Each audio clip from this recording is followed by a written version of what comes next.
اللي هي بتاعت اصل هو عاوز يجيب الجيش وما يجيبش الجيش. يا جدعان ما يعني انا اسف والله، اعتبرنا اخوك الكبير، ما تضحكوش حد علينا. بقول لحته ايه، اصل هو عاوز يجيب واحد بعت لي قال لي ده مش عارف مين. والله اقول لكم برضه من الحاجات يعني اللي احنا ناخد بالنا منها ما نعملهاش بحسن نيه. بيقول اصل انتوا بتعملوا كده عشان تجيبوا جمال مبارك. فيعني ايه علاقه ده يعني عاوز اقول ايه آلية ان احنا نجيب جمال مبارك يعني اولا سيبك ان انت امك ما كانتش قاعده وسط انا وجمال مبارك عشان تعرف، لكن ايه يعني ازاي يعني نجيب جمال مبارك ازاي هو احنا جبنا حد اصلا؟ فمش عاوز حضرتك تغفل او ان هو الراجل مقنع عاوز يجيب الجيش. يا جدعان احنا بعيد قوي قوي قوي حتى عشان ان انت تتوهم ان احنا بنجيب حد. احنا لسه بعيد قوي ان انت تتوهم.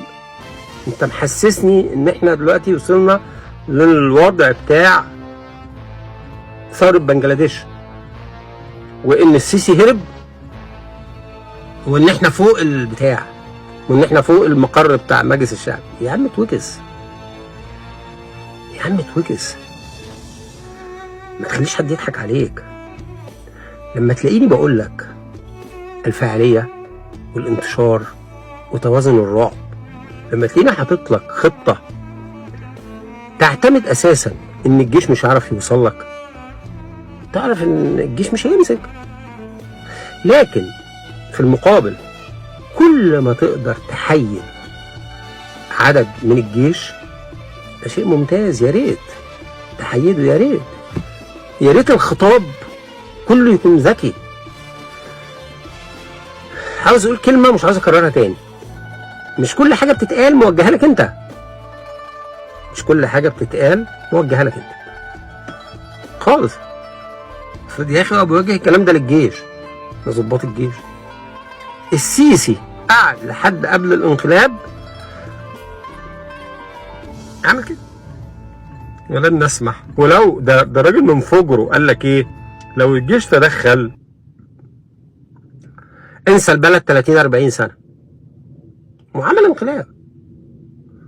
فالطبيعي يعني لما واحد يحاول يطمن الناس دي حاجه كويسه، دي حاجه تضعف الجبهه الاخرى. فما تخليش. وانا اول فيديو عملته بعد المقنع حذرت من المزايده، ده اول حاجه بيلجأوا لها. والله المزايده. لكن اي واحد عنده عقل الخطه اللي احنا بنقولها دي بيعجل. لكن لما اجي اقول لك انزل الميدان من غير ما اقول لك الخطه، او انزل في التحرير، او انزل جنب الهرم، او جنب النيل، او في جنينه الاسماك، فانا كده بسلمك للجيش. لو الثوره نجحت هتنجح بأس الجيش، بمساعده الجيش، بحمايه الجيش، على الاقل ان الجيش مش هيضربك. لكن الخطه اللي احنا حاطينها بتفترض دايما ان الجيش هيجيب اخره معاه. فانا بقول لك تعجزوا ازاي؟ فاحنا لنا مخ. فده اللي عاوز اقوله لكم يا جماعه. يعني ايه؟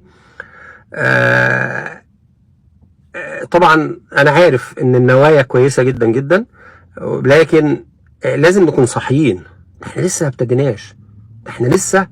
ما هو دي من الحاجات اللي مخليها الواحد متاكد ان لم يأن الاوان حتى بعد قياس الجاهزيه لو نزلنا بعدد دايما. انا كنت